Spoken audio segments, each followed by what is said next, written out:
नमस्कार, मैं राजीव व्यास। VNM TV की बुलेटिन में आप सभी का स्वागत है। देश, दुनिया और शहर जिलों की खबरों से पहले आइए नजर डालते हैं वीएनएम हेडलाइंस पर।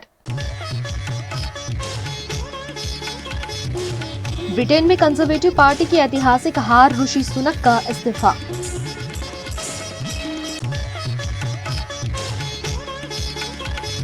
कल मोदी के गढ़ में आएंगे राहुल गांधी, गुजरात के पीड़ितों से करेंगे मुलाकात।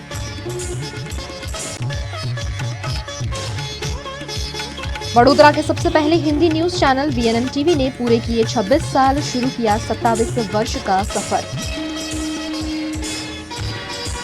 ब्रिटेन में कंजर्वेटिव पार्टी की ऐतिहासिक हार के बाद भारतवंशी ऋषि सुनक ने इस्तीफा दे दिया है। बकिंघम पैलेस में किंग चार्ल्स ने उनका इस्तीफा स्वीकार किया। अब चुनाव में बहुमत हासिल करने वाली लेबर पार्टी के नेता कीर स्टारमर प्रधानमंत्री बनेंगे। वे कुछ देर बाद किंग के न्योता पर बकिंघम पैलेस पहुंचेंगे। ब्रिटेन की लेबर पार्टी ने 14 साल बाद सत्ता में वापसी की है। 5 जुलाई शुक्रवार को आए नतीजों में पार्टी ने बहुमत का आंकड़ा पार कर लिया है। उसे 650 में से अब तक 412 सीटें मिली हैं। 3 सीटों पर नतीजे आने बाकी हैं। ब्रिटेन में सरकार बनाने के लिए 326 सीटों की जरूरत होती है। वहीं 2022 से कंजर्वेटिव पार्टी का नेतृत्व कर रहे ऋषि सुनक को अब तक सिर्फ 120 सीटें मिली हैं। ये कंजर्वेटिव पार्टी की पिछले 200 सालों में सबसे बड़ी हार है। सुनक ने हार स्वीकार कर पार्टी से माफी मांगी है। उन्होंने स्टारमर को भी फोन कर जीत की बधाई दी। गुजरात के अहमदाबाद में कांग्रेस कार्यालय पर भारतीय जनता पार्टी के कार्यकर्ताओं द्वारा पथराव किया गया था। इस मामले अहमदाबाद आए गुजरात कांग्रेस के प्रभारी मुकुल वासनिक ने इसे कायरता भरा कृत्य बताया है। कांग्रेस के कार्यकर्ताओं पर हमला किया, ये पूरी तरह से एक कायराना हमला है, जिसकी हम कड़े से कड़े शब्दों में निंदा करते हैं। ये सोचा जा रहा था कि लोकसभा चुनाव के नतीजों के बाद सत्ता की वजह से जिनके अहंकार की कोई सीमा नहीं थी, वो कहीं पर अपने काम करने के तरीकों में बदलाव लाएंगे, लेकिन ऐसा होता हुआ अब नजर नहीं आता। ये दुर्भाग्यपूर्ण है कि जहां से देश का शीर्ष नेतृत्व आता है, वहां पर कानून व्यवस्था इस तरह से टूटी हुई नजर आ रही है। जहां से गांधी का संदेश ये पूरे दुनिया तक पहुंचा, जहां से अहिंसा का संदेश पूरी दुनिया में पहुंचा, वहां पर हिंसा की राजनीति और इस तरह से जो हिंसाचार की घटनाएं हो रही है, मैं समझता हूं कि बहुत दुखद है। इन्हीं बातों से साफ नजर आता है कि जहां पर जो हमला करता है, जो हमारे कार्यालय के ऊपर आके तोड़फोड़ करता है, उनकी शिकायत तो पुलिस दर्ज करती है, लेकिन जिनके ऊपर हमला होता है उनकी शिकायत लेने से यहाँ की पुलिस इनकार कर रही थी। और इसी से साफ नजर आता है कि यहाँ की सरकार किसको मदद करने की कोशिश कर रही है। मैं तो यहाँ पर ये कहूंगा कि सत्ताधारी दल यहाँ पर कांग्रेस की आवाज दबाने की कोशिश में लगी है, लेकिन वो हमारी आवाज कभी भी दबा नहीं सकती। वहीं गुजरात कांग्रेस अध्यक्ष शक्ति सिंह गोहिल ने राहुल गांधी के गुजरात आने की जानकारी देते हुए कहा कि गुजरात की परंपरा को भारतीय जनता पार्टी ने कलंकित किया है। मुझे खुशी है ये बताते हुए कि कल हमारे नेता, जननायक, देश के विरोधी दल के नेता राहुल गांधी जी, जो एक सच्चे शिव भक्त है, वो जहां ज्योतिर्लिंग आई हुई है ऐसी गुजरात की भूमि पर पधार रहे हैं। कार्यकर्ताओं के साथ वो बात करेंगे। दोपहर 12:30 बजे हमारा स्टेट हेडक्वार्टर कांग्रेस पार्टी का जो मुख्यालय है गुजरात का, संस्कार केंद्र मार्ग, राजीव गांधी भवन, पालड़ी, अहमदाबाद में दोपहर 12:30 बजे आएंगे। कार्यकर्ताओं से बात करेंगे वो, और इसके बाद मेरे पास काफी रिक्वेस्ट आई हुई है गुजरात से उन परिवारों की जिन्होंने अन्याय जिनके साथ भाजपा सरकार के शासन में हुआ है। उनका विश्वास है कि राहुल गांधी जी एक ऐसे नेता है जो न्याय यात्रा निकालते हैं और न्याय के लिए लड़ते हैं। हम उनसे बात करना, अपने दुख दर्द को बांटना चाहते हैं, तो हम क्या उसे मिल सकते हैं? मैंने राहुल जी को रिक्वेस्ट की थी, उन्होंने बात मानी है, तो वो भी मिलेंगे। मेरे जांबाज कार्यकर्ताओं ने हमारे कार्यालय पे गुंडे आए, उस वक्त स्वरक्षण में जो खड़े हुए थे, जिनको गलत तरीके से अरेस्ट किया गया है, उनके परिवार के सदस्यों को भी राहुल गांधी जी मिलेंगे। गुजरात की परंपरा रही है शांति की। भाजपा के गुंडों ने जिस तरह से राजनीति की है, वो राजनीति नहीं है, गुंडागिर्दी है, और गुजरात की जनता इसे कतई माफ नहीं करेगी। मैं मेरे कांग्रेस पार्टी के नेता और कार्यकर्ता जो उस दिन बिना बुलाए आए और गांधी जी के बताए रास्ते पे अडिगता से पार्टी के दफ्तर को बचाने के लिए खड़े रहे, उनको बधाई देता हूं।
सवाल है, जीना सवाल है, खाना बदोशियों पे ही जान क्यों। इलाही मेरा जी आए आए, इलाही मेरा जी आए आए।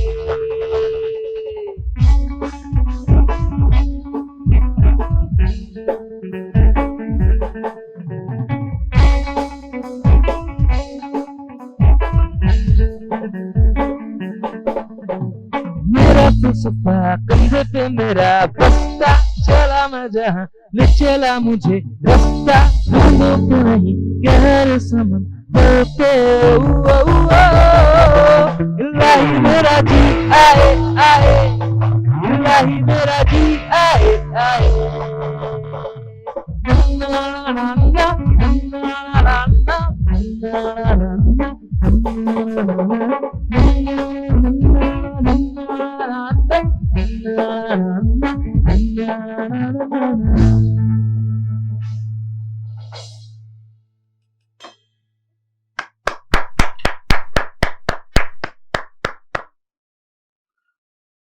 ये जश्न है 26 का, जश्न 26, और मैं गायत्री व्यास और मैं नफीस खान। पिछले 26 सालों से यही आवाज आपके घर में गूंज रही है, क्योंकि इस आवाज को आपने पसंद किया, सराहा और प्यार किया। आज का दिवस सिर्फ हमारे लिए बहुत बड़ा दिवस नहीं है, गुजरात के हर उस व्यक्ति के लिए बहुत बड़ा दिवस है जो वीएनएम टीवी से पिछले 26 साल से जुड़ा हुआ है।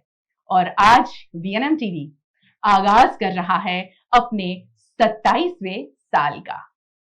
और जब टेलीविजन की बात निकलती है तो हमेशा हमारे घर में एक कोने में बढ़िया सा टेलीविजन हमने हमेशा देखा, मगर ये दौर बदला। इस दौर में छोटे टेलीविजन से बड़े टेलीविजन आए, बड़े टेलीविजन से कलर टेलीविजन आए, कलर टेलीविजन से और बेहतरीन अपडेटेड टेलीविजन आए। और उसके बाद में क्या हुआ, टेलीविजन कम हो गए, सीधे हम मोबाइल पर आ गए। जी हाँ, टेलीविजन की दुनिया से आज हम सोशल मीडिया की दुनिया में आ गए हैं। और इसीलिए इस बार हम बात करने वाले हैं era of television to social media, कहानी बदलते दौर की। और ये कहानी जो बदल रही है उसमें सोशल मीडिया पर हर एक व्यक्ति को ऐसा मौका मिल रहा है जो जीवन में हर एक व्यक्ति चाहता था कि मैं भी कहीं लोगों तक पहुंचूं, मेरी बात को, मेरे टैलेंट को लोगों तक पहुंचाऊं। यहां तक कि सिर्फ कलाकार नहीं, ऐसी महिलाओं के वीडियोस हम जब देखते हैं जो 70 साल की है, 80 साल की है, जीवन के उस पड़ाव पर हैं वो कि शायद उस पड़ाव पर हर एक व्यक्ति सोचता है अब क्या करना, जिंदगी जी ली, अब कुछ नहीं करना है। ऐसे पड़ाव पर एक व्यक्ति सोशल मीडिया पर अपनी नई जिंदगी शुरू करता है, नए मकाम छूता है और पूरी दुनिया पर इस तरह छा जाता है कि वो हर एक अपनी दिनचर्या को अगर लोगों तक पहुंचाता है तो वो भी लोग देखने तैयार हो जाते हैं। ये है सोशल मीडिया की ताकत। और इसीलिए आज सोशल मीडिया के जरिए वीएनएम टीवी भी हर जगह पहुंचा है। और हम इसीलिए बात करने वाले हैं era of television to social media, कहानी बदलते दौर की। और हमारे साथ, मेरे साथ आज जुड़े हैं वीएनएम टीवी के फाउंडर नफीस खान सर, जो आज इसी मुद्दे पर बात करेंगे। उनसे बात शुरू करूं उससे पहले मैं मेरे पिताजी लेट श्री एडी व्यास को आज नतमस्तक प्रणाम करूंगी। और उन्हीं के आशीर्वाद से हम जो इस हमारा ये जो कारवां आगे चल रहा है, आगे बढ़ रहा है, 27वें साल में जब आज हमने कदम रखा है, तो भले वो हमारे साक्षात बीच में नहीं है, मगर उनके आशीर्वाद, उनकी रूह इस प्रेमाइसिस में रोजाना हम महसूस करते हैं और महसूस करते रहेंगे ताउम्र, जब तक ये वीएनएम टीवी आपके घर तक, आपके मोबाइल स्क्रीन तक पहुंच रहा है। लेट श्री एडी व्यास सर, जो मेरे पिताजी हैं, उनके आशीर्वाद हमेशा हमें मिलते रहेंगे। सर, जैसे मैंने कहा, टेलीविजन टू सोशल मीडिया, कहानी बदलते दौर की, तो बात वहीं से शुरू करते हैं कि आपने अखबार में पत्रकारिता की, उसके बाद में वीएनएम टीवी की शुरुआत की, फिर आप नेशनल न्यूज चैनल से भी जुड़े।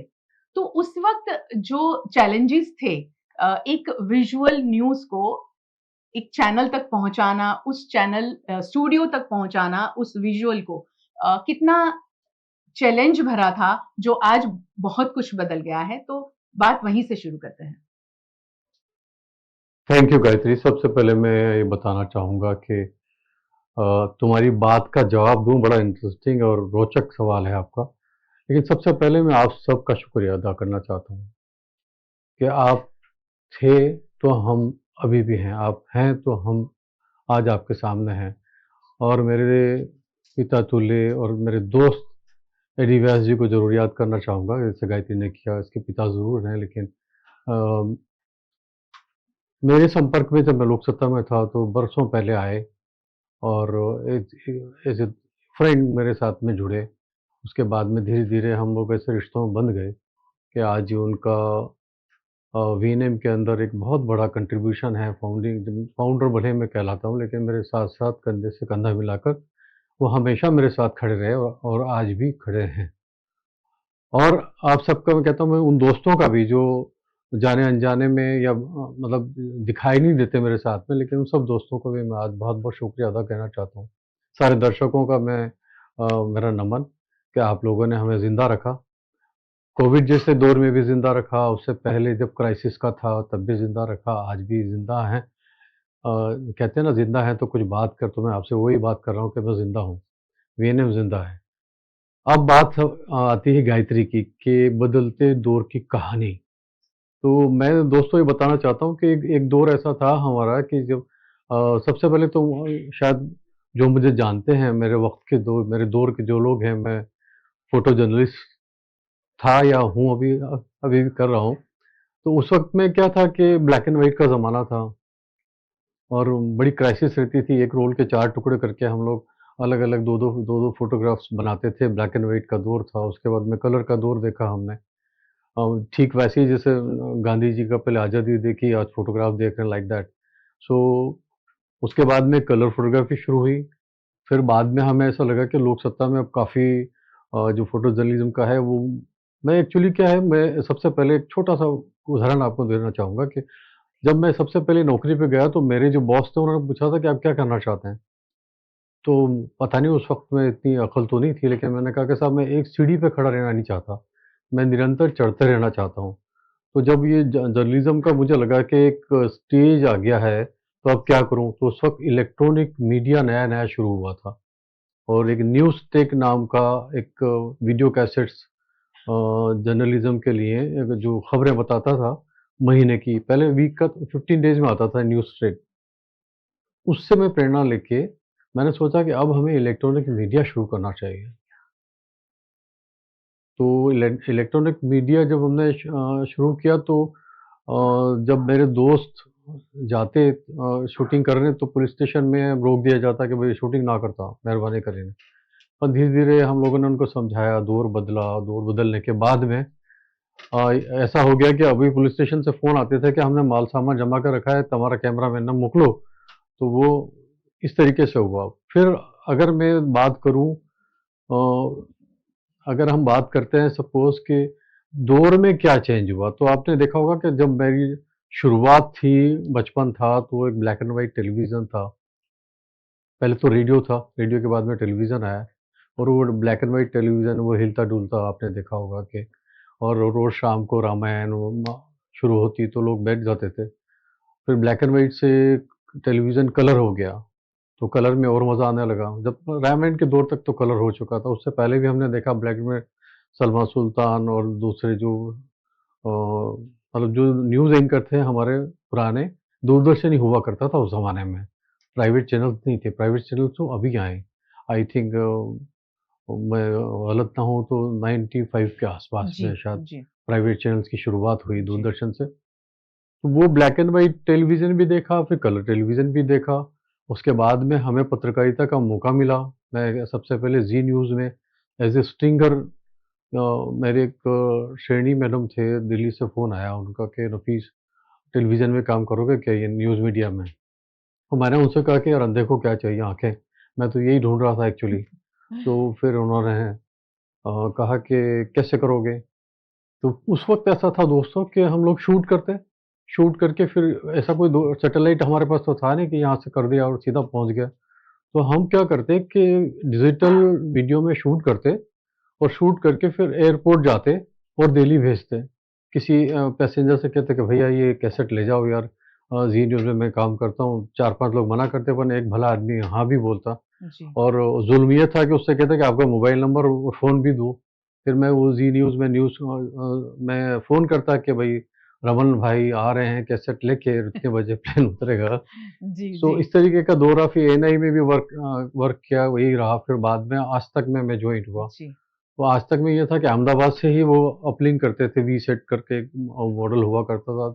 धीमन पुरोहित हमारे उस वक़्त ब्यूरो चीफ थे। मैं ज़ालिम तो नहीं कहूँगा लेकिन कड़क थे। दीवन जी सुन रहे होंगे तो कहेंगे यार मैं इतना कड़क भी नहीं था। नहीं, आज तो बड़े सॉफ्ट हैं, लेकिन उस वक़्त ज़रा कड़क थे। तो अगर 1 घंटा लेट हो जाए तो बोले क्या कर रहे हो? ये सब तुम्हारा क्या चक्कर है? फिर यहाँ से मैं लेके कैसेट्स को अहमदाबाद जाता, वहाँ से वो अपलिंक होता। आज तो गायत्री आपके ज़माने में मतलब जी मैं भी उसमें ज़िंदा हूँ, अच्छी बात है। आप लोगों के ज़माने में तो ऐसा है कि इधर शूट करो और उधर तुरंत उधर जाता है। जी तो जी ये एक बदलते दौर की कहानी है कि एक दौर वो था, आज मोबाइल से शूट कीजिए और सीधा नेशनल पे भेज दें, नेशनल पे आपकी खबरें आ जाती हैं। हाँ शाया हो जाती हैं, दिखती हैं। आपकी बात से एक बात मुझे याद आ रही है, आपने एएनआई का जिक्र किया तो मैं यहाँ एक बात कहना चाहूंगी। उदय अध्वर्यु जिनके जरिए हम एएनआई से जुड़े थे, उन्होंने एक बार एक वाकया सुनाया था कि गायत्री मुझे दिल्ली फुटेज भेजना था, यानी कैसेट थी तब तो कैमरे में, तो बोले मैंने कांग्रेस की बहुत बड़ी लीडर अंबिका सोनी जी, उनको संपर्क किया। वो एयरपोर्ट पर थी, कहीं से उनको पता चला था कि वो दिल्ली जा रही हैं, तो उन्होंने फटाफट एयरपोर्ट अथॉरिटी से बात की कि प्लीज उनको रिक्वेस्ट करें, मैं पहुंच रहा हूं और मेरा ये जो न्यूज है वो विजुअल की कैसेट जो है वो मुझे दिल्ली भेजनी है। तो अंबिका सोनी जी एएनआई का एक फुटेज, न्यूज का फुटेज लेकर दिल्ली गई थी और वहां पहले मिला था। अक्सर ऐसा ही करते थे जी। कि अगर कोई नेशनल लीडर आया है तो नेशनल लीडर के जेब में डाल देते, क्या मतलब वही ले जाता, वही वहीं रखता, वही फोन करता, क्योंकि उसको पता है कि इसमें मेरा भी कवरेज है। जी जी। तो वो अपने कवरेज को दिखाने के चक्कर में वो कैसेट ले जाते थे। मतलब ये भलमानसिक भी थी। हाँ जी, और हमारे लिए एक आसान तरीका भी था, एकदम सेफ, क्योंकि उनके वहाँ कांटेक्ट भी होते थे, जिनको हमें भेजना है उनको वो जानते थे चीज। और यहाँ मैं सर एक बात का जिक्र जरूर करूंगी कि उस वक्त चाहे उस नेता के खिलाफ भी उसमें कुछ बात हुई है, तभी भी वो विजुअल वहां पहुंचते थे, या उस नेता के फेवर में बात हुई है तो पहुंचने का कोई सवाल ही नहीं होता। बट कहने का मेरा तात्पर्य ये है कि आज का जो दौर है पत्रकारिता का, वो थोड़ा सा बदला है। मैंने किस और इशारा किया है आप बखूबी जानते हैं, मैं ज्यादा डिटेल में बात नहीं करूंगी। दूसरा सवाल मैं आपको करूं उससे पहले मैं हमारे साथ में, जैसे इस जश्न 26 की जो शुरुआत हुई और जैसे एकदम नाचते गाते हमारी टीम जो हमारे साथ में जुड़ी है, वडोदरा शहर के ऐसे युवा कलाकार, हमेशा इस जश्न की यही एक खासियत रही है वीएनएम की, कि हमेशा वडोदरा शहर के युवा कलाकारों को हम हमारे साथ जोड़ते हैं और वो बहुत ज्यादा एक्साइटेड होकर, बहुत खुशी खुशी इस स्टूडियो में आने के लिए हमेशा तत्पर भी रहते हैं। तो हमारे साथ जो बढ़िया से संगीतकार जुड़े हैं, शांतनु, बहुत स्वागत है आपका। गिटार पर है Shantanu. Thank you so much ma'am. Shivam octopad पे बहुत स्वागत है। प्रिया अनुज गिटार पर हैं। आप तीनों का बहुत स्वागत है और बहुत शुक्रिया हमारे साथ में जुड़ने के लिए। अब एक और गाना सुन लेते हैं इस जश्न में, और संगीत का एक बढ़िया सा मीठापन घोलते हैं।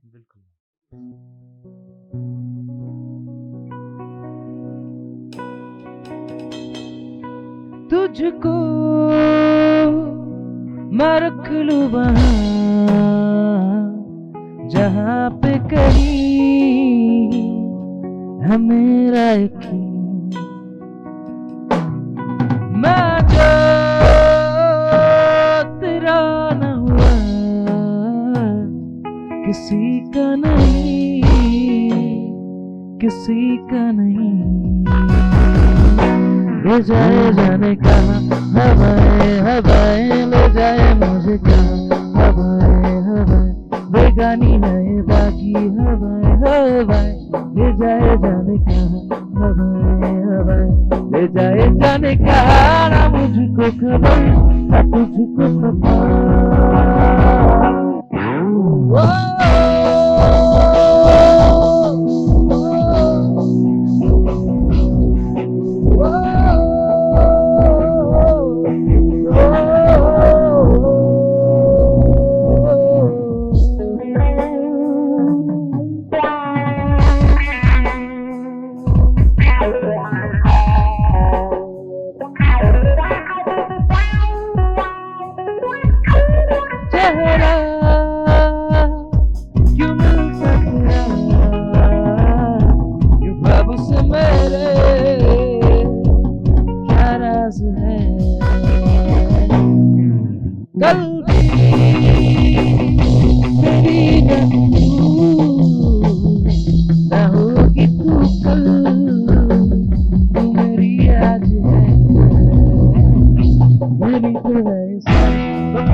हुए ले जाए जाने कहाँ हवाएं हवाएं ले जाए मुझे हवाएं हवाएं ले जाए जाने कहाँ ले जाए मुझे कहाँ ले जाए जाने कहाँ ले जाए मुझे कहाँ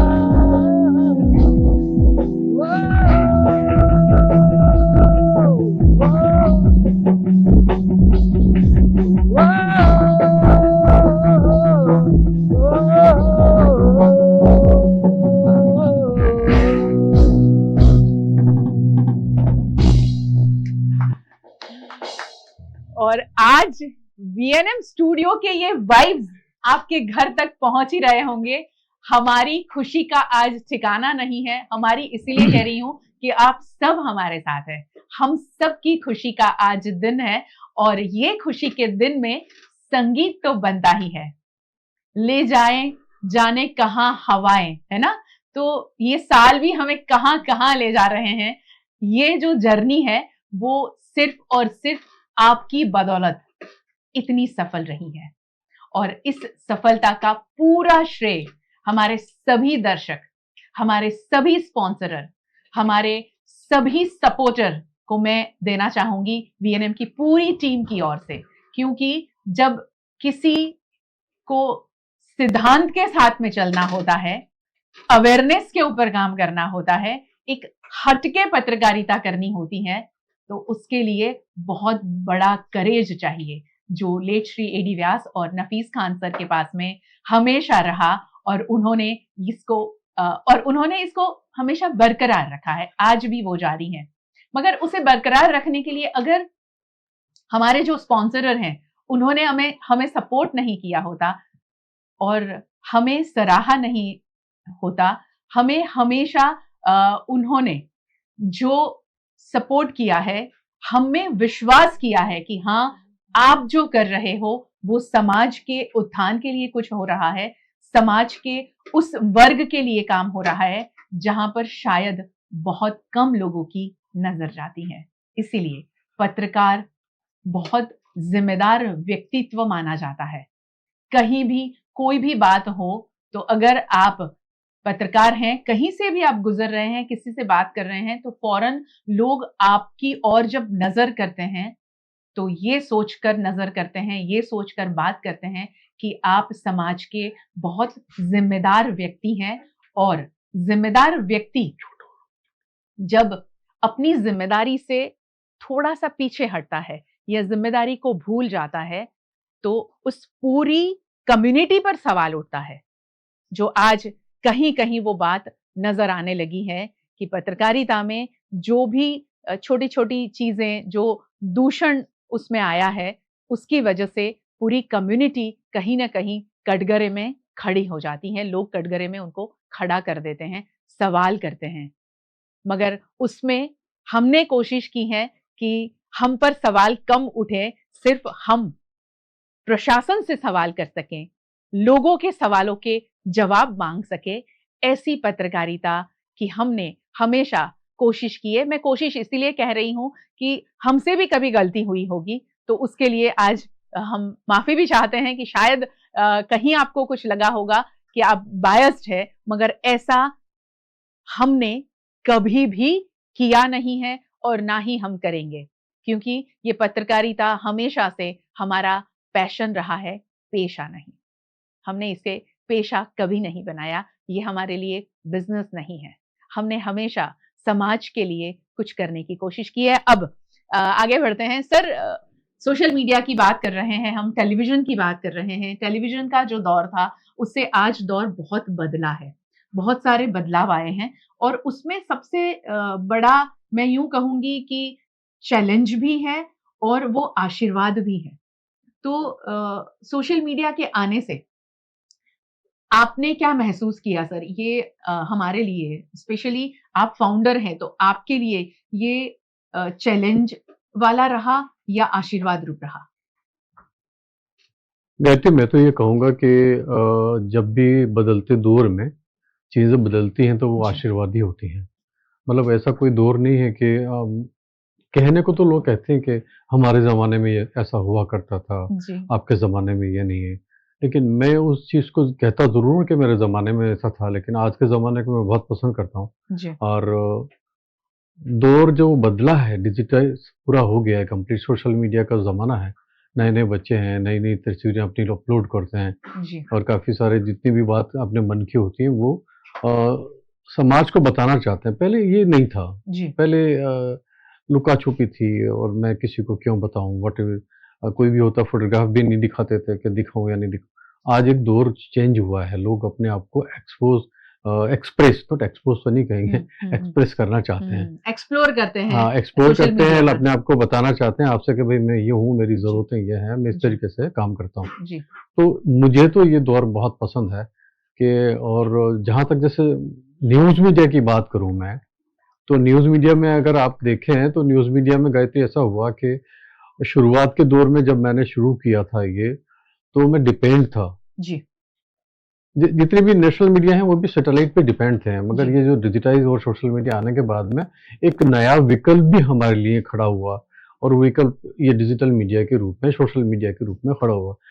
अब ऐसा नहीं रहा किसी को कि किसी की मोनोपोली रही कि मैं जो कहूँगा वो सच कहूँगा या मैं जो बता रहा हूँ वही सही बता रहा हूँ। अभी तो ऐसा है कि आपने कुछ बताया, जी जैसे अभी आपने कहा कि हम माफ़ी चाहते हैं कि हम्म। कभी गलती से ऐसा हो गया होगा ये। जी देखो, वो तो ऐसा है कि आपके खिलाफ मैं समाचार बनाता हूँ तो ज़ाहिर-सी बात है कि आपको खराब लगेगा जी और जिनके फ़ेवर में है उनको वो लगेगा। तो हम सच के साथ में जुड़े रहें, जी फिर सच बोलें, फिर आप वो झूठ को खराब लगे और जब कभी-कभी ऐसा होता है कि लोग मिसगाइड भी कर देते हैं जिसकी वज़ह से हमें ये माफ़ी की बात करनी पड़ती जी है। जी लेकिन आज का जो डिजिटल युग है वो उसने एक नई लकीर खींची है जी पुराने युग के सामने कि देखो भाई अब हम भी हैं बाज़ार में। हम्म। अब आपकी मनमर्ज़ी नहीं चलेगी। जी सर जो एक ज़माने में सैटेलाइट चैनल्स की या वो अख़बारों की चलती थी, जी जो लिख दिया वो सत्य की लकीर होती थी। आज ऐसा नहीं है।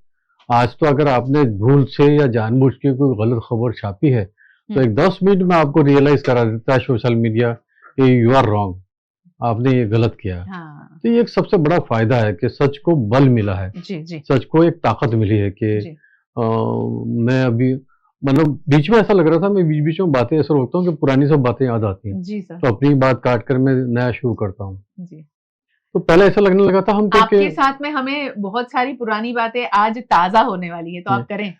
नहीं वो मतलब इतना पुराना तो नहीं हूँ। नहीं नहीं इतने पुराने नहीं मगर आज जो पीढ़ी देख रही है उनके लिए पुराने हैं। हाँ, तो वो नए दोस्तों के लिए कहना चाहता हूँ मैं कि सोशल मीडिया का आप अच्छा इस्तेमाल कर रहे हैं, मैं नहीं कहूँगा कि आप खराब कर रहे हैं। जी पर जो लोग अगर कभी जैसे थोड़े से सरक गए हैं, भटक गए हैं, उनसे मेरी हाथ जोड़ के विनती है कि ये इतना सक्षम माध्यम है, जिसका आप इस्तेमाल कर रहे हैं, इसका सही इस्तेमाल करें।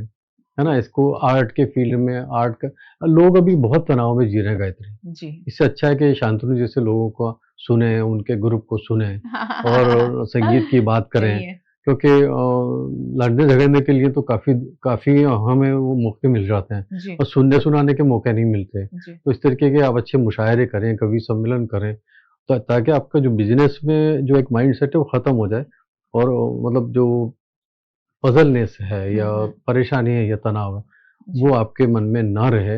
ये सोशल मीडिया ने आके हमें सिखाया है जी कि भई आप देखिए कि पहले तो क्या था कि जो दूरदर्शन ने दिखा दिया, जो टेलीविज़न ने दिखा दिया और हमने लगा के सो गए। अब तो ऑलवेज़ मोबाइल है आपके हाथ में। जी आपको मैं अगर आपको पसंद नहीं हो तो आप मुझे ना देखें, गायत्री को देखें। ये पसंद नहीं है तो किसी और को देखें। शांतनु का गाना अच्छा नहीं लगता तो किसी का सुनें। इस तरीके की अब एक आपको ऑप्शन मिलने लगे हैं। जी ये जी सोशल मीडिया का बड़ा कमाल है बिल्कुल कि बिल्कुल। आपको बोर नहीं करता। लेकिन अच्छे करने वालों के लिए तो बहुत अच्छा है और बाकी का मैं नहीं कहूँगा।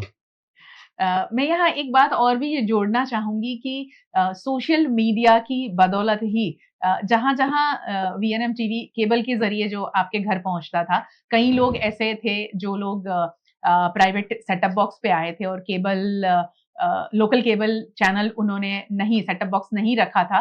तो सोशल मीडिया के ज़रिए यूट्यूब, फेसबुक, इंस्टा, ट्विटर के ज़रिए वीएनएम टीवी को बहुत एक स्ट्रॉन्ग सपोर्ट मिल गया कि हर जगह हम पहुंचे? सबसे पहले तो हम यूट्यूब से हर जगह एक एक पहुंचे। बात तुम्हारी काट कर मैं याद आ गई मुझे, जी क्योंकि सर। अब क्या है कि वक्त के साथ थोड़ी याददाश्त कमजोर हो गई। मैं एक हमेशा एक चीज भूल जाता हूँ। मैं सबसे पहले बड़ौदा के केबल ऑपरेटर का बहुत शुक्रगुजार हूँ कि उन्होंने जी मुझे शुरुआत के दौर में, जब ये नया मीडिया मैंने अनाउंस किया, तो केबल वाले कहते थे कि તમે શું करवाना છો? जी मैं जी क्या न्यूज़ टेलीविज़न पर आए, इस ये मेरी कोशिश है। जी बोले એવું ना થાય सरकार, मैं कहा गवर्नमेंट से मैंने परमिशन ली है, जी कलेक्टर साहब के वहाँ मैंने रिक्वेस्ट की है, तो आप चलाओगे अपने वहाँ? तो ढेर सारे केबल ऑपरेटर्स मीटिंग करते हैं और उसके अंदर उन्होंने तय किया कि हमें जी वीएनएम चलाना है। जी तो आप सबका, मैं नाम तो नहीं नाम लेने जाऊँगा तो शायद कोई हो क्योंकि बड़ी सकता है, बड़ी लंबी फहरिस्त बड़ी थी। लंबी फ़हरिस्त है। जी बहुत सारे लोग थे, ढेर सारे थे। और दर्शक मित्रों बता दूँ, उस वक़्त में यह हाल था कि समाचार बनाते, वीएचएस बनता और जो लाइव करते थे। एक बार जब मेरा पहला साल था तो उस वक़्त हमने लाइव किया। तो एक इधर मैं एंकर कर रहा हूँ और वो निकला आधा घंटे का कैसेट, कैसेट लेके आदमी जा रहा है केबल वाले के वहाँ, केबल वाले के यहाँ से प्रसारण हो रहा है। जी तो ऐसा भी दौर देखा। हम खुद जो पहले वीएचएस कैसेट हुआ करते थे उसमें रिकॉर्ड करते और केबल वालों के कंट्रोल रूम तक पहुंचाने जाते। मैं और गायत्री दोनों एक स्कूटर पे जाते थे। जी बहुत से लोग थे उसके अंदर, जैसे राज कपूर थे जो शाम को हमारी सेवाएं देते थे। अभी फिर बाद में कमलेश भाई हैं, उन्होंने ये सेवाएं चालू की कि हर एक जगह केबल में जा जा के वो सीडी पकड़ा। तो जी सोशल मीडिया ने, और ये जैसे अभी जियो फाइबर आ गया, हम्म तो केबल वाले दोस्त ऐसा ना समझें कि हम आपसे आपके संपर्क में या आपसे संबंध तोड़ रहे हैं। हाँ ऐसा नहीं है, देखो जियो फाइबर है कि वो भी आपके थ्रू जाता है। लेकिन अब मेरे वहाँ से ही आप तक पहुँचता है ऑनलाइन। ये सोशल मीडिया और डिजिटाइज़ युग का, या डिजिटल युग का एक बहुत बड़ा कमाल है, बिल्कुल जिसके लिए मैं बिल्कुल उसका बहुत एहसानमंद हूँ। अगर ऐसा किया है, जी तो मेरे लिए बहुत आसानी हुई है। बहुत आसान हो गया हमें हमारे देश के हर कोने में पहुंचने के लिए। आप सब जानते ही हैं, मगर एक बार फिर मैं बताना चाहूंगी कि पिछले जून महीने से वीएनएम टीवी जियो फाइबर चैनल नंबर 498 पर पूरे देश भर में देखा जाने वाला चैनल है। तो आप जहां पर भी हैं, आप वीएनएम टीवी को यूट्यूब के जरिए तो आप देखते ही हैं, मुझे पता है बहुत सारे करीब करीब 2 लाख से ज्यादा लोग, 2,26,000 वीएनएम टीवी के सब्सक्राइबर हैं जो हमेशा हमारे साथ जुड़े रहे हैं। हमें सजेस्ट भी करते रहे हैं कि हमें ऐसी खबर चाहिए, ये खबर आपने बहुत अच्छी बनाई है, ये वीडियो आपका बहुत अच्छा है, इस तरीके के कार्यक्रम आप करें। मुंबई से मेरे पास में वो जियो फाइबर पे वो भैया भैया देख रहे थे और उन्होंने कहा था कि मेरा बगीचा जो कार्यक्रम है वो हमें बहुत बेहद ज्यादा पसंद आ रहा है और आप इसे कंटिन्यू रखें। तब मुझे वो रेडियो वाला दौर याद आ गया था जहां खत पढ़े जाते थे और अपने अपने कार्यक्रमों के जो पसंद करते थे लोग वो लिख कर भेजते थे कि ये कार्यक्रम हमें बहुत ज्यादा पसंद है।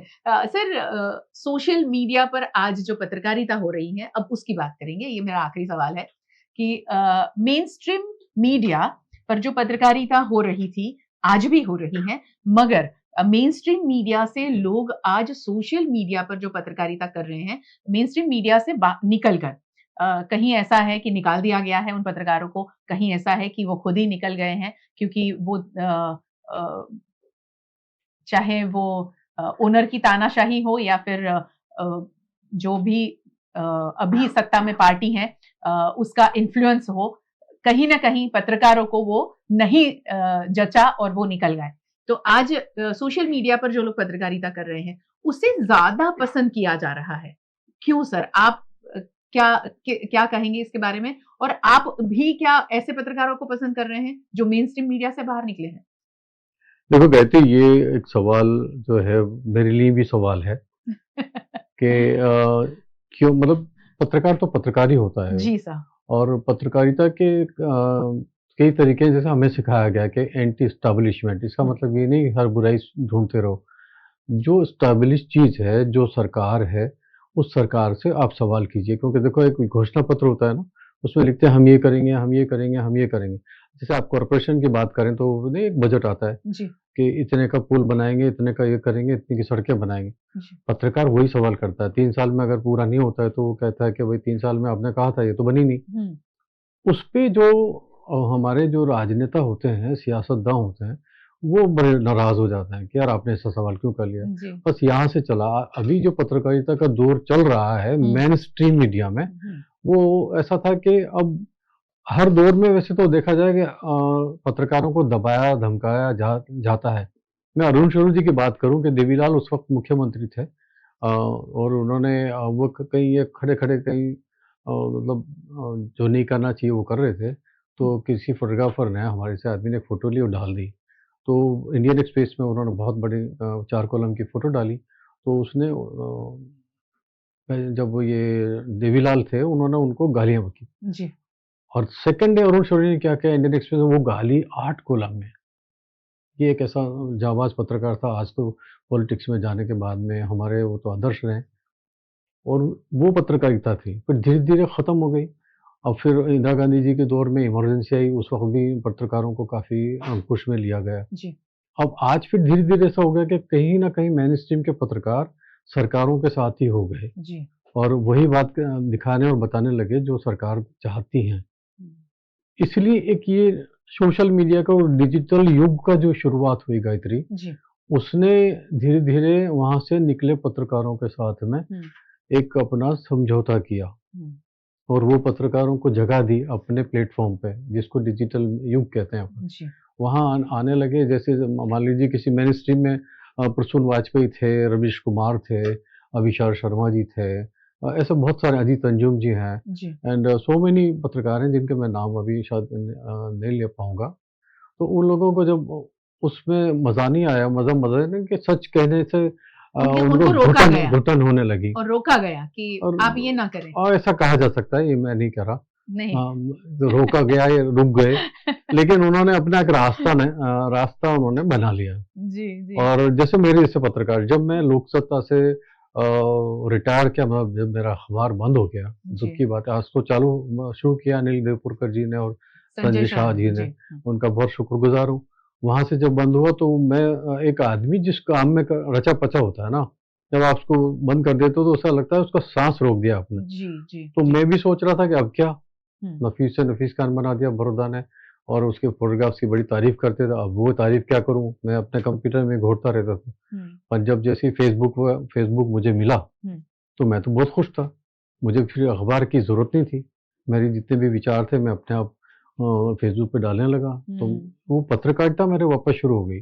तो ये एक फ़ायदा है। अभी जैसे आप ही डिजिटल की तरह दूसरे पत्रकारों को भी यही हाँ, सोशल मीडिया का सपोर्ट हाँ, मिला वही है। कि वो मेन स्ट्रीम मीडिया से अगर निकले हैं तो सोशल मीडिया पर उनको एक बात कहने के लिए एक एक जगह मिल गई। प्लेटफॉर्म है। तो जी। अभी घुटन महसूस नहीं करते। आप देखिए कि मेन स्ट्रीम से जैसे निकले वो लोग, निकलते ही उन्होंने तो अपना प्लेटफ़ॉर्म बनाया यूट्यूब पे, जी। और आज इतना मतलब यूट्यूब भी पैसे ज़्यादा कमा रहे हैं। सर मैं यहाँ एक बात कहना चाहूंगी कि इस बार का इलेक्शन जो हुआ, और उस इलेक्शन में क्या ये सोशल मीडिया पर हो रही पत्रकारिता ने कुछ असर दिखाया, ऐसा आपको लगता है? हाँ, बिल्कुल, क्योंकि पहले तो हम लोग क्या है, मेन स्ट्रीम पे डिपेंड रहते थे। जी। तो मेन स्ट्रीम में जैसे बड़ी-बड़ी जो चैनल्स हैं, लाइक आज तक है, एनडीटीवी है, अपना स्टार तो नहीं रहा अभी, टीवी 18 है। ये जो बड़ी-बड़ी चैनल्स हैं, इनको धन्ना सेठ जो हैं भारत के, उन्होंने खरीद लिया।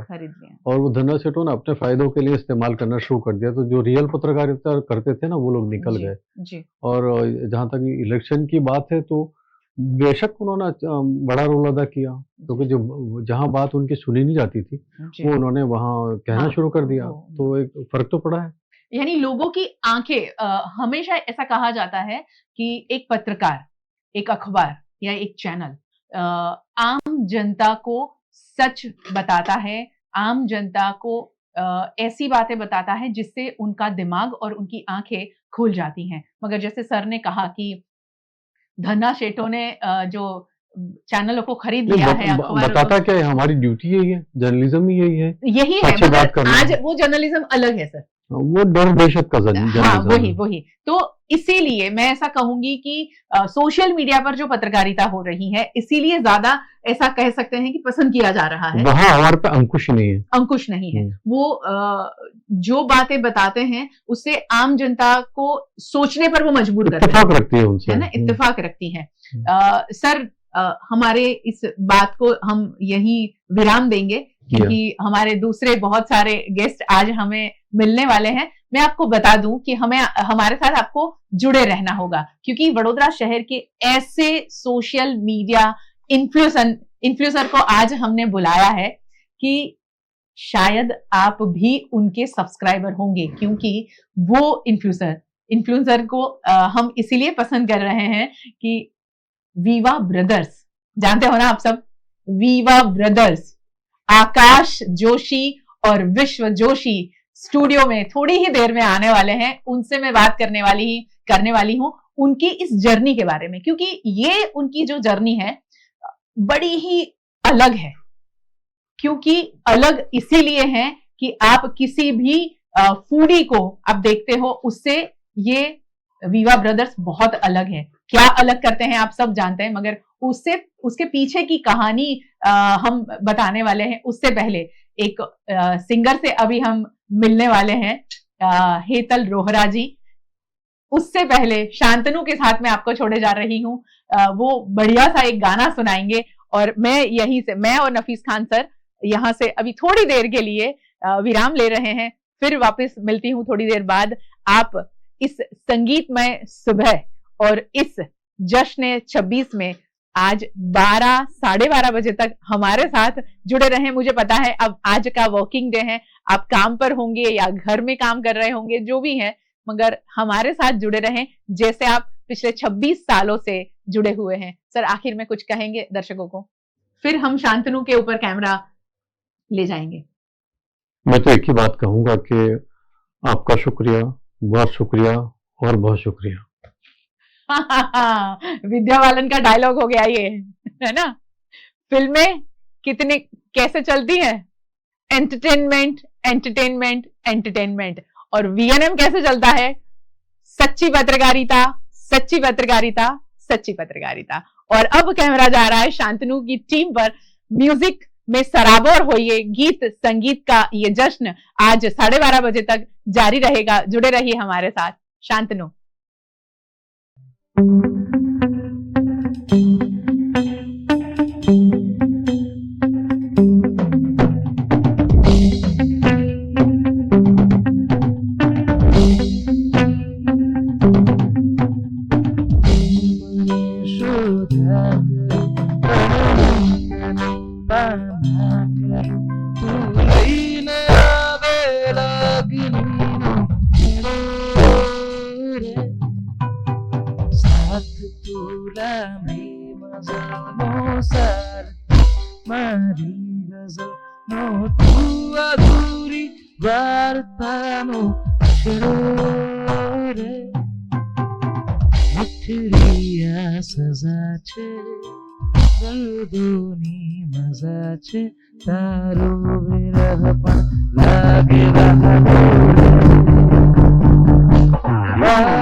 जश्न 26 में एक बार फिर आपका स्वागत है।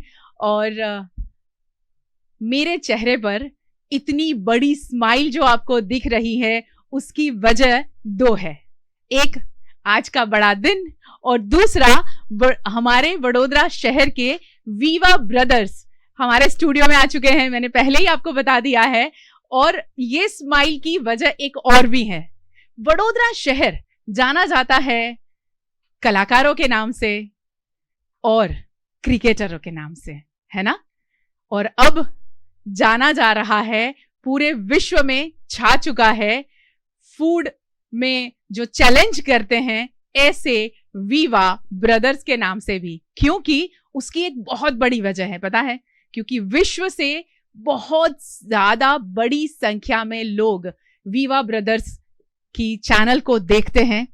4.48 मिलियन सब्सक्राइबर है। आप सोचिए, मुझे बोलने में इतना ज्यादा जोर लगाना पड़ रहा है।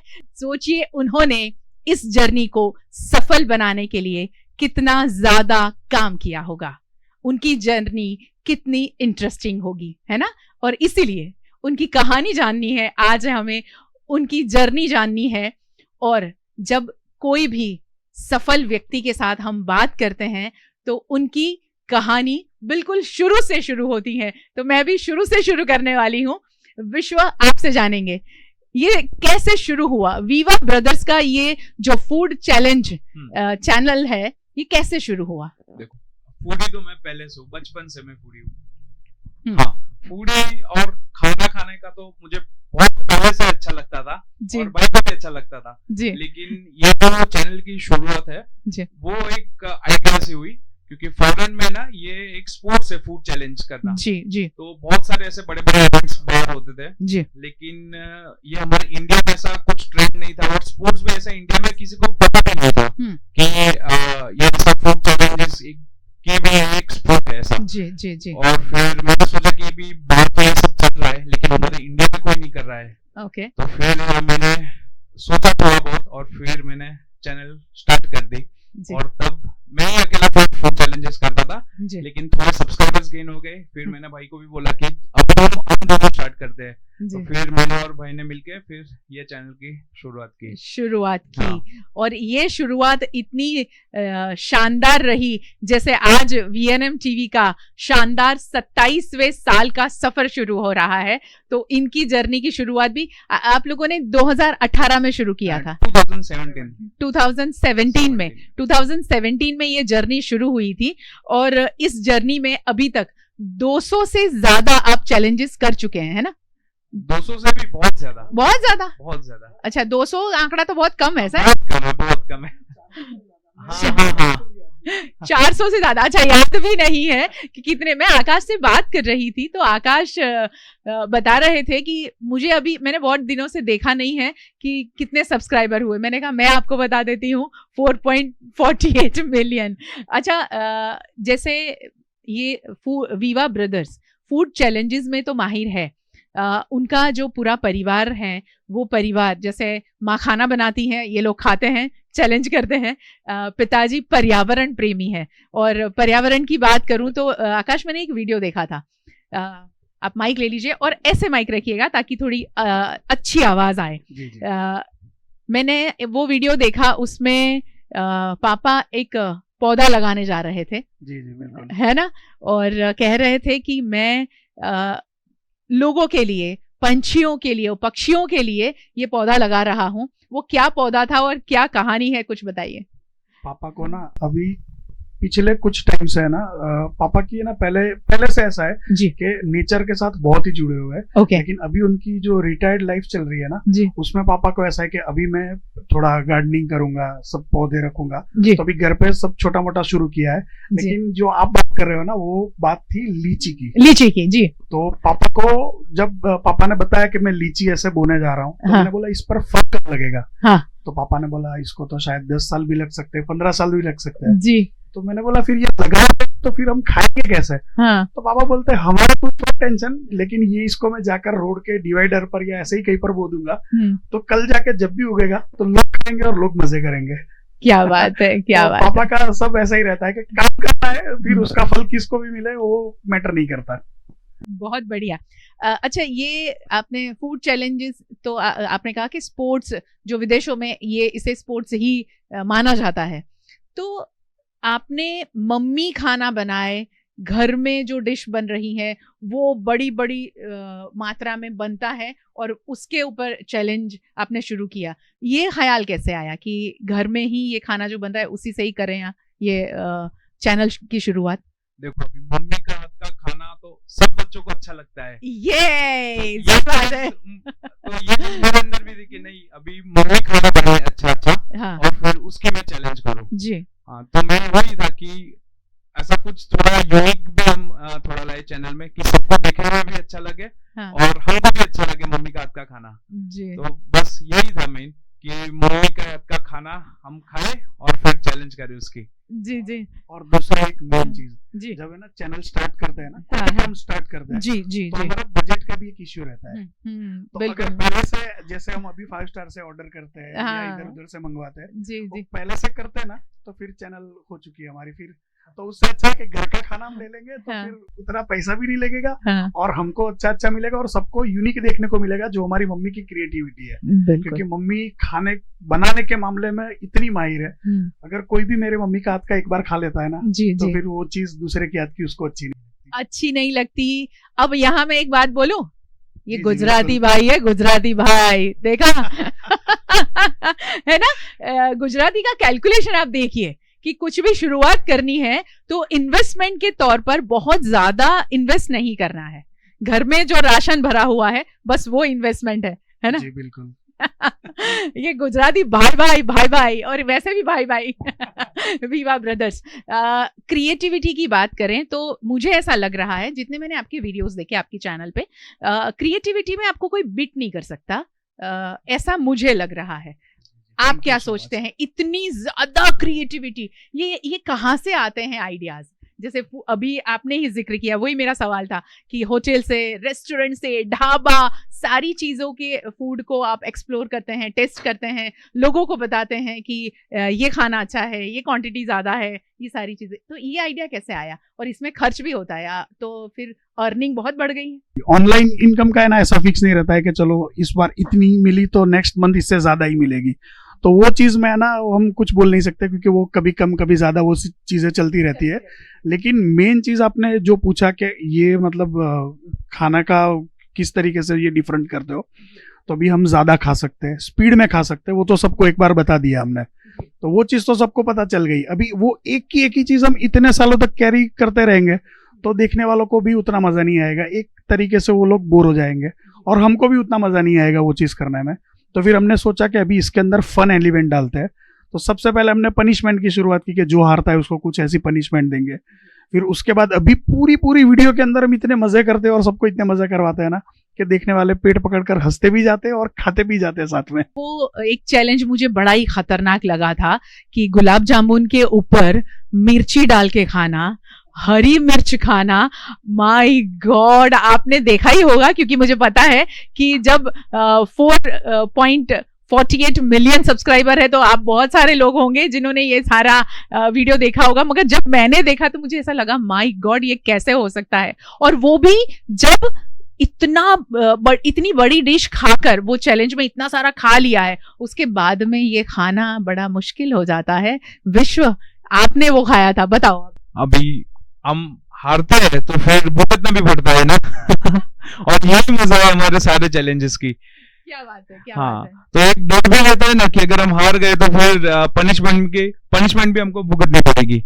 हाँ, तो मैंने एक ये डर रहता है और गुस्सा भी उतना आता है कि अगर मैं जीत गया तो फिर भाई को पनिशमेंट मिलती है, तो वो देख के मुझे भी बहुत मजा आता है भाई को तड़पते हुए देखकर भाई को मजा आता है।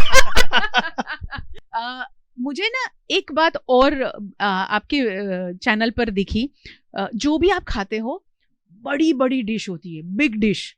माय गॉड, ये इतना ज्यादा खाना, यानी मेरे तो सोच के बस की बाहर की बात है, क्योंकि मैं तो सोच भी नहीं सकती, क्योंकि मैं तो इतना सा खाती हूँ, दिखती बड़ी हूँ, खाती इतना ही हूँ तो इतना ज्यादा खाना कभी आपके लिए नुकसानदेह साबित नहीं हुआ? कभी कोई ऐसी तकलीफ हुई हो, ऐसा कुछ कोई ऐसा वाक्य बताइए। ज्यादा खाने से तो कभी भी दिक्कत नहीं होती, पर्टिकुलरली ब्राह्मण को, क्योंकि वो लोग बने ही खाने के लिए है। लेकिन लाडू नु जमण याद छे? जी वही मैं बोलने जा रहा था कि ज्यादा खाने से ब्राह्मण को तो कभी दिक्कत नहीं होती, लेकिन एक ऐसी चैलेंज थी जिसमें सच मतलब सीरियस कुछ दिक्कत नहीं थी, लेकिन वो चीज करने के बाद हमको ऐसा फील हुआ था कि ये हमने गलत पंगा ले लिया।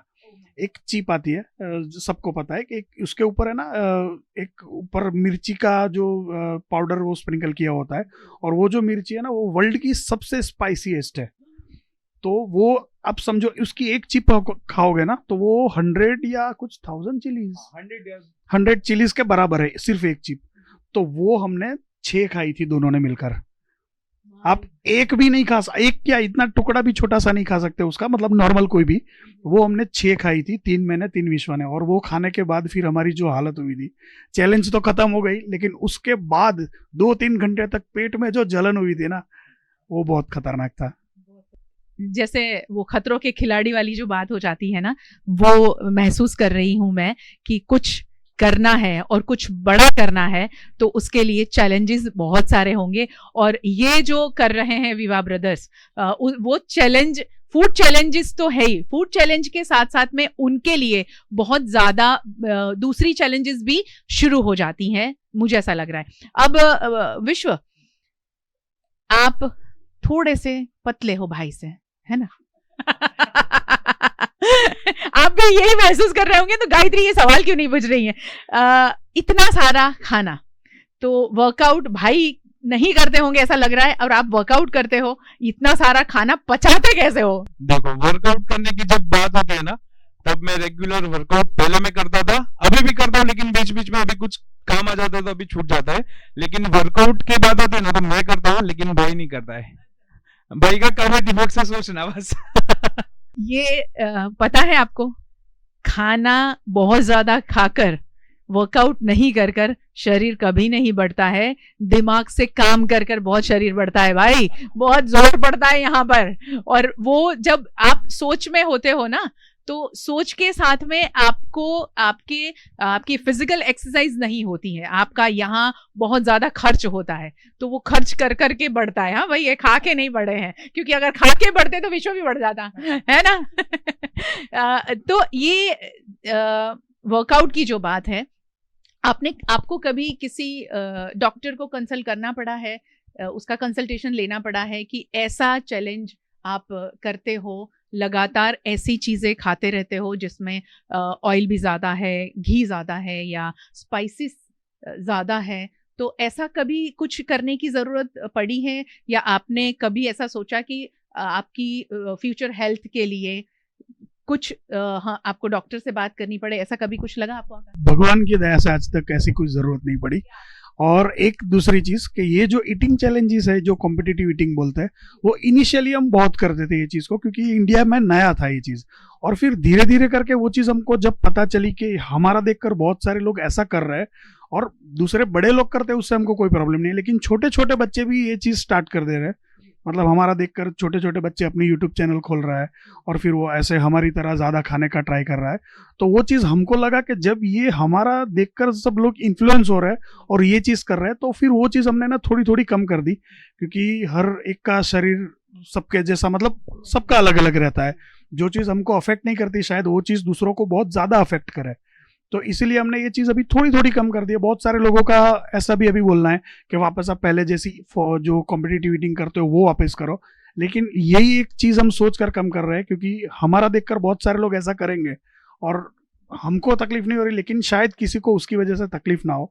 तो अभी हम थोड़ा फन एलिमेंट डालकर फूड कंपेयर करते हैं, जिससे बाकी सारे लोग की रियल लाइफ में वो चीज अफेक्ट करे। समझो 2 प्रोडक्ट हम कंपेयर करेंगे, उसमें से कौन सी अच्छी है या कौन सी महंगी है, फिर भी नहीं अच्छी है, तो वो चीज बताएंगे तो लोगों की मतलब वो लाइफ में वो चीज को रिलेट कर पाएंगे, और वो चीज अगर खरीदने जाएंगे तो फिर सोचेंगे अच्छा विवाह ब्रदर्स ने ये बोला था तो चलो ये ट्राई करते हैं, या फिर ये इतने ज्यादा पैसे खर्च कर कर नहीं मजा आ रहा है तो ये छोड़कर हम ये ट्राई करेंगे।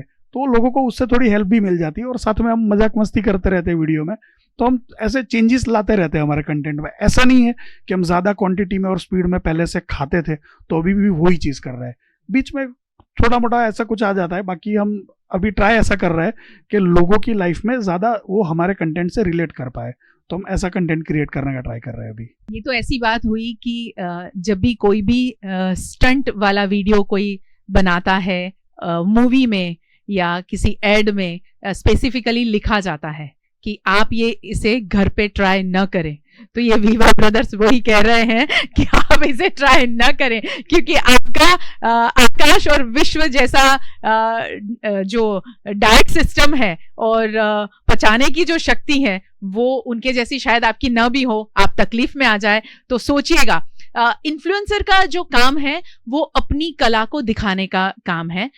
उनसे इन्फ्लुएंस में हमें जरूर रहना है, उनसे सीखना है, मगर साथ साथ में ये भी हमें सोचना होगा कि क्या हमारे शरीर को, क्या हमारे माहौल को, क्या हमारे बजट को वो सूट करता है या नहीं, क्या हम वो सारी चीजें कर पाते हैं या नहीं। अमिताभ बच्चन जी इतना अच्छा बोलते हैं, अब मैं सोचूं कि उनकी तरह ही बोलूं, अब मैं तो नहीं बोल पाती हूँ यार, तो ऐसा नहीं हो सकता ना, सब लोग ऐसा नहीं बोल सकते। तो बस उसी तरह जो भी आप करें, इन्फ्लुएंसर का अगर आप में कुछ भी इन्फ्लुएंस हुआ है तो उसे सोच समझ कर उस काम में आगे बढ़ें। और ये आप सोचिए कितनी बड़ी बात है, आकाश और विश्व ने ये बात सोची कि हमें जो फॉलो करते हैं उससे कोई भी प्रकार का नुकसान ना हो। ये बहुत बड़ी बात है। और वडोदरा शहर को कहा जाता है ना संस्कारी नगरी, बस यही संस्कार है। शूटिंग और एडिटिंग की अब बात करते हैं। क्या लाजवाब शूटिंग भी होता है, एडिटिंग भी होता है। ये आप लोग खुद करते हैं, टीम तैयार की है, एडिट कौन करता है? क्योंकि आकाश से जब मैं बात कर रही थी तो आकाश ने कहा रात भर काम करते हैं। सोचिए, ये खाली खाने का काम नहीं है, ये खाने के बाद वाला काम है, वो बहुत बड़ा काम है जो आप तक पहुंचाना होता है। उसके बारे में कुछ बताइए आकाश। जी बिल्कुल, एडिटिंग में सबसे ज़्यादा टाइम लगता है और शूट करते हैं तो समझो आप 10-15 मिनट 20 मिनट की जो वीडियो देखते हो वो शूट करने में भी, आपकी तो चैनल है, आपको तो हमारे से ज़्यादा नॉलेज होगा इस चीज़ में, तो वो तो टाइम लगता ही है, लेकिन एडिटिंग में बहुत टाइम जाता है। और जो वीडियो आप देखते हो उसके जो थंबनेल होते हैं जो अट्रैक्टिव, जिससे वीडियो आपको क्लिक करके ओपन करने का मन होता है, वो सारा क्रेडिट विश्व का जाता है, क्योंकि विश्व सारे थंबनेल खुद एडिट करता है और वीडियो मैं एडिट करता हूँ। तो हम दोनों भाइयों ने ना ऐसा काम, क्या बोलते हैं, बांट दिया है। और शूट भी हम खुद करते हैं और हेल्प उसमें हमारी मम्मी की लगती है, तो मम्मी कैमरा ऑपरेट करती है और हम दोनों शूट करते हैं। बाहर से कोई भी, घर से बाहर का बंदा कोई भी नहीं है। अभी मेरी वाइफ है तो वो भी सपोर्ट करती है हमको शूट में। तो बाकी का जो बिहाइंड द सीन्स रहता है जो सारा, वो सारा मम्मी हैंडल करती है और मेरी वाइफ भी साथ में हेल्प करती है। और बाकी का जो एडिटिंग वगैरह का रहता है वो हम दोनों भाइयों का। तो आज तक ऐसा कभी भी नहीं हुआ कि बाहर से किसी को लाना पड़ा या बुलाना पड़ा शूट या एडिटिंग के लिए। पूरा जोशी परिवार ये चैनल चला रहा है, सिर्फ आकाश और विश्व नहीं। आप सोचिए, ये परिवार का जो बॉन्डिंग है उसे देखिए, उसे समझिए कि किस तरह परिवार एकजुट होकर ये काम कर रहा है, लोगों तक इतना अच्छा कंटेंट पहुंचा रहा है। आपने कहा एडिटिंग और वीडियो वगैरह आप खुद ही करते हैं, थंबनेल पर बहुत अच्छा काम होता है। सोशल मीडिया इन्फ्लुएंसर बनना और सोशल मीडिया का नॉलेज होना, ये दोनों बहुत अलग बात है। क्योंकि सोशल मीडिया पर कोई भी आता है, कोई भी कुछ भी वीडियो बनाकर पोस्ट कर देता है, वो एक बहुत अलग बात होती है। मगर उसे ज़्यादा से ज़्यादा लोगों तक कैसे पहुंचाया जाए, उसकी एक स्ट्रेटजी होती है। तो ये स्ट्रेटजी किसने पढ़ी है, कैसे? विश्व आपने या आकाश आपने? काम तो दोनों ही कर रहे हैं, तो थोड़ा मैं बताऊंगा, थोड़ा विश्व बताएगा। एक्चुअली इसमें क्या है, हम जब कंटेंट कोई क्रिएट करते हैं ना, मतलब सीरियस टॉपिक को लेकर, ऐसा नहीं है कि भाई हमारा छोटा बच्चा खेल रहा है तो उसका वीडियो बना के रख दिया, वो चीज़ अलग होती है। लेकिन जब भी कोई आप सीरियस मतलब किसी टॉपिक के ऊपर आप जाते हो और कंटेंट क्रिएट करते हो, तो आपको एक बार कुछ अपलोड करोगे ना, उसके बाद पता चलेगा थोड़े टाइम के बाद कि किस चीज़ में ज़्यादा रिस्पॉन्स आ रहा है, किस चीज़ में ऑडियंस को ज़्यादा मज़ा आ रहा है, और फिर उसके अकॉर्डिंग हम दूसरा प्लान करके करते रहते हैं। और बहुत सारी ऐसी भी चीज़ें होती है कि आज कौन सा मतलब अभी कौन सा टॉपिक गर्म चल रहा है, कौन सी फूड आइटम ऐसी है कि अभी बहुत ट्रेंड में चल रही है, तो वो सारी चीज़ों को ध्यान रख के करते हैं, तो उसमें फिर उस हिसाब से हम आगे बढ़ते हैं। इसके लिए कोई स्पेशल एजुकेशन नहीं लिया गया है, सोशल मीडिया के बारे में कोई ट्रेनिंग नहीं ली गई है? ऐसी कोई ट्रेनिंग नहीं, ऐसा कुछ हमने कोर्स किया है, लेकिन जो मेन हमारा प्रोडक्शन का जो सारा काम है, एडिटिंग का, तो जो सारे सॉफ्टवेयर जो रहते हैं वो सब तो हम बहुत सालों से यूज करते आए, क्योंकि भाई को भी जो सॉफ्टवेयर यूज करता है, जो भाई सॉफ्टवेयर जो यूज करता था वो भी बहुत सालों से यूज करता था, और मुझे भी वो चीज की नॉलेज थी, तो इसीलिए हम ये यूट्यूब चैनल हम स्टार्ट कर पाए। क्योंकि अगर सिर्फ वीडियोस का जो वीडियो शूट का जो काम रहता है ना, वो तो कोई भी कर सकता है, लेकिन बाकी का सारा जो काम रहता है, मेन एडिटिंग का, फिर थंबनेल एडिट करने का, फिर अपलोडिंग का, वो सारा कुछ भी थोड़ा बहुत नॉलेज होना चाहिए। तो ये सारा नॉलेज था हम दोनों के पास, तो इसीलिए हम ये चैनल स्टार्ट कर पाए और आज हम ये मुकाम पे पहुंचे। और जब ऐसी बात हो कि बस एक नया कुछ शुरू करना था, उसके बारे में नॉलेज इकट्ठा करना था, क्योंकि उसके बारे में कुछ पढ़ाई नहीं की गई है, कोई स्पेसिफिक ट्रेनिंग नहीं ली गई है, और इस मकाम तक पहुंचना ये बहुत बड़ी बात है। और यही वजह है कि आज जश्न 26 में वडोदरा के इस बहुत पुराने, सबसे पहले गुजरात के हिंदी न्यूज़ चैनल में ये वीवा ब्रदर्स हमारे स्टूडियो में बैठे हैं, और आज का ये जो टॉपिक है हमारा वो भी यही है, टेलीविज़न से सोशल मीडिया की ओर आज जो दौर आगे बढ़ रहा है, बदलते दौर की जो कहानी आगे बढ़ रही है, वडोदरा शहर उसमें क्या योगदान दे रहा है, क्योंकि वडोदरा शहर हमेशा कुछ नया करना चाहता है, क्योंकि ये शहर सयाजीराव गायकवाड़ ने बनाया था। सयाजीराव गायकवाड़ पहचाने जाते हैं अपनी बहुत ज़्यादा खासियतों के लिए। उन्होंने इतना खूबसूरत शहर बनाया, 4 दरवाजों में बना ये शहर वडोदरा पूरे विश्व में पहचाना जाता है। यहाँ के मॉन्यूमेंट्स पूरे विश्व में पहचाने जाते हैं, पूरे विश्व में हमारा लक्ष्मी विलास पैलेस पहचाना जाता है, और अब ये वीवा ब्रदर्स भी पहचाने जाते हैं। माँ, पापा और अब दोनों की पत्नियां, है ना? विश्व, आपकी भी शादी हो गई? अभी नहीं हुई है शादी, तो मैंने एक एंगेजमेंट हुआ है। रिद्धि किसका नाम है? आपकी वाइफ का नाम है। और विधि, अब पावागढ़ दिखाने गए थे। जी जी जी जी, तो वो वीडियो मैंने देखा था।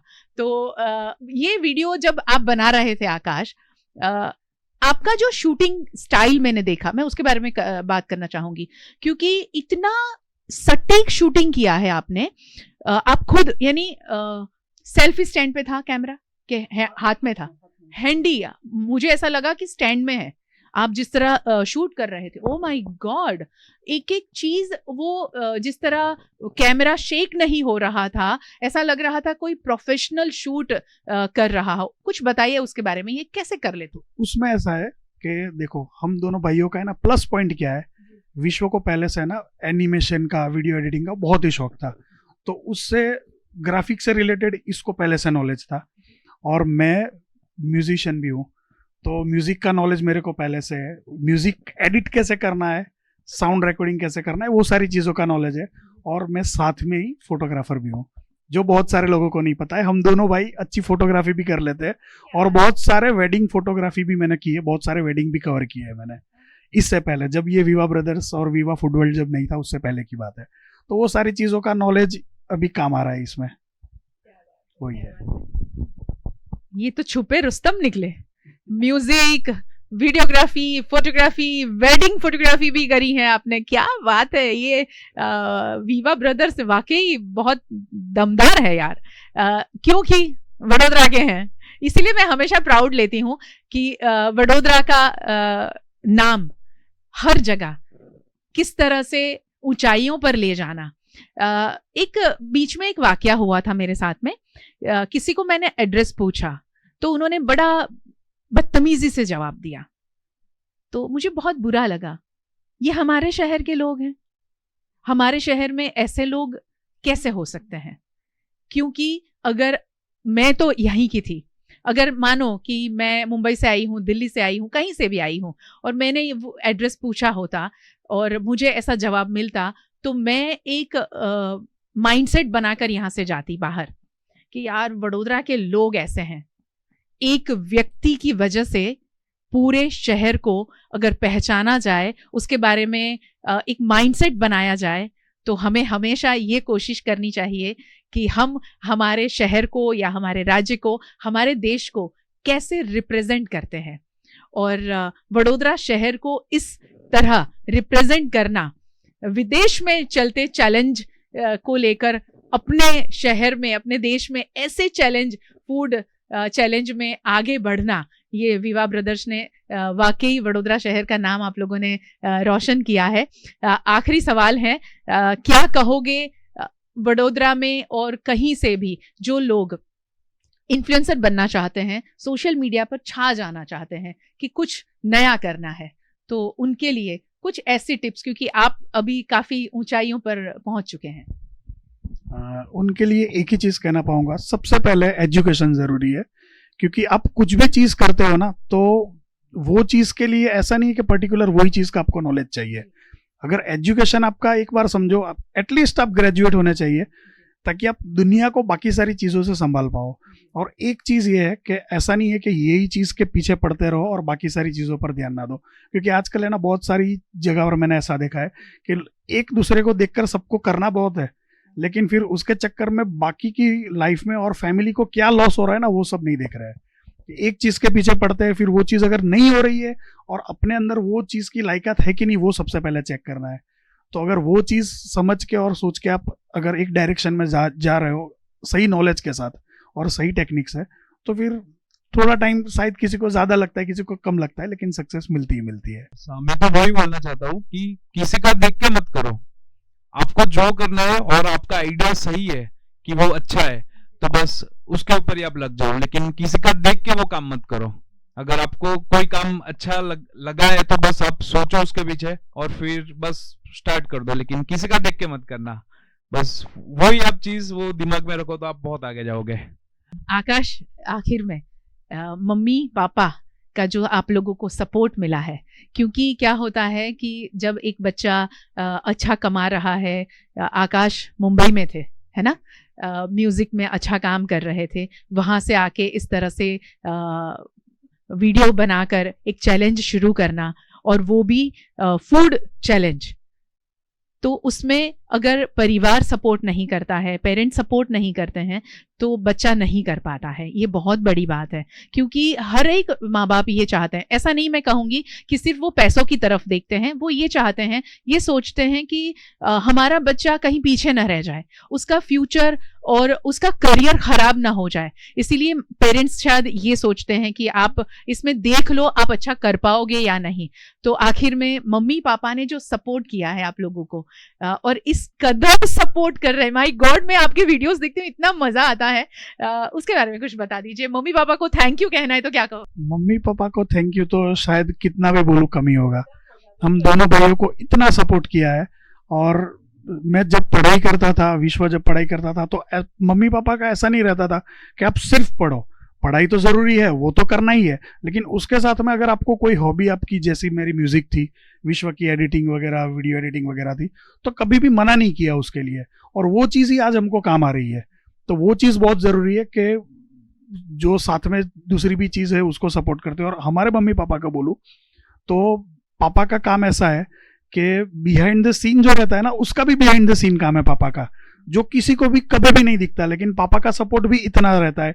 कभी कोई ऐसी मुश्किल से मुश्किल चीजें रहती है जो हमको इजीली कहीं पर नहीं मिलती है, पापा कहाँ पर भी कहीं पर भी जाकर वो चीज हमारे लिए ढूंढ के आते हैं जो हमको चैलेंज में जरूरत रहती है वो चीज की। तो ऐसी छोटी मोटी बहुत सारी चीजें है जो पापा करते हैं, लेकिन बहुत जरूरी रहती है वो चीजें। और मम्मी का तो सपोर्ट सबको पता है, नेशनल टेलीविजन पर मम्मी, उसके सपोर्ट की वजह से, और हम जो आ रहे हैं और आपके साथ भी आज है, वो सब मम्मी पापा की वजह से ही है। मैंने कहा आखिरी सवाल है, मगर एक और सवाल मेरे दिमाग में आया। हम गुजराती हैं, वडोदरा से हैं, जैसे VNM हिंदी चैनल पहले से, यानी गुजरात का पहला हिंदी चैनल बना, आप लोगों ने हिंदी भाषा क्यों चुनी? क्योंकि विश्व पर छाना चाहते थे? हिंदी भाषा चुनने का रीजन मेन ये था कि देखो, हम रीजनल लैंग्वेज में बनाते तो सिर्फ जो लोग गुजराती है वही हमारा कंटेंट देख पाते और समझ पाते। तो हमने हिंदी इसीलिए चूज किया कि समझो गुजरात से बाहर जो लोग हैं, जो दूसरे स्टेट से है, या फिर मतलब जो हिंदी समझ सकता है, वो सारे लोग हमारा कंटेंट देख पाए। और सीधी बात है ना, गुजराती है तो दिमाग ज्यादा दौड़ाएंगे कि ज्यादा ऑडियंस किधर से आएगी और कैसे आएगी, तो बस उसी चक्कर में हम हिंदी में बनाते हैं। बाकी हम गुजराती भी बहुत ही, आपको पता होगा, गुजराती तो सब अच्छा बोलते हैं, गुजराती में मजा भी ज्यादा आता है, क्रिएटिव माइंड भी ज्यादा दौड़ता है गुजराती में। लेकिन हिंदी चूज करने का यही रीजन था कि ज्यादा से ज्यादा ऑडियंस को हम अट्रैक्ट कर पाए हमारे कंटेंट की तरफ। क्या कहोगे आखिर में मम्मी पापा को लेकर? जैसे आकाश ने बताया कि उनको तो थैंक यू कम पड़ता है कहना जितना कहा जाए, क्या कहोगे मम्मी पापा को, अपनी ऑडियंस को जो आपके साथ में मिलियंस में जुड़े हैं? बस अभी जितना सपोर्ट हमारी ऑडियंस ने किया है कि वो लोगों को भी दिल से इतना थैंक यू सो मच कि बस ऐसा सपोर्ट करते रहना। और देखो अभी फैमिली हमारा ऐसा है ना कि ये हम दोनों तो अभी चैनल, अभी मेन तो हम दोनों ही है कैमरा के आगे, लेकिन कैमरा के पीछे पूरी फैमिली है और फैमिली के बिना हम इतना आगे तो हम बढ़ नहीं पाते। तो वही भाई ने बोला ना कि मम्मी पापा को जितना भी थैंक यू बोला ना वो कम ही है हमारे लिए। तो बस हम ऐसा ही अभी सपोर्ट सारे फैमिली हमको करते रहे सपोर्ट, और बस हम ऐसे ही आगे बढ़ते रहेंगे। बहुत बहुत शुभकामनाएं, इसी तरह आगे बढ़ते रहो। और मैं भी आप सबको थैंक यू कहना चाहूंगी कि बस इसी तरह आप हमारे साथ हमेशा जुड़े रहें। एक छोटे से ब्रेक के बाद फिर वापस मिलते हैं म्यूजिक के साथ में।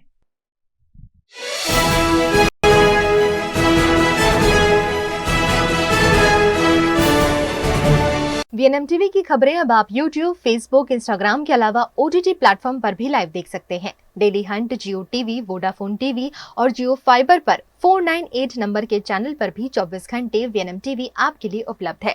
देखते रहिए VNM टीवी। नमस्कार।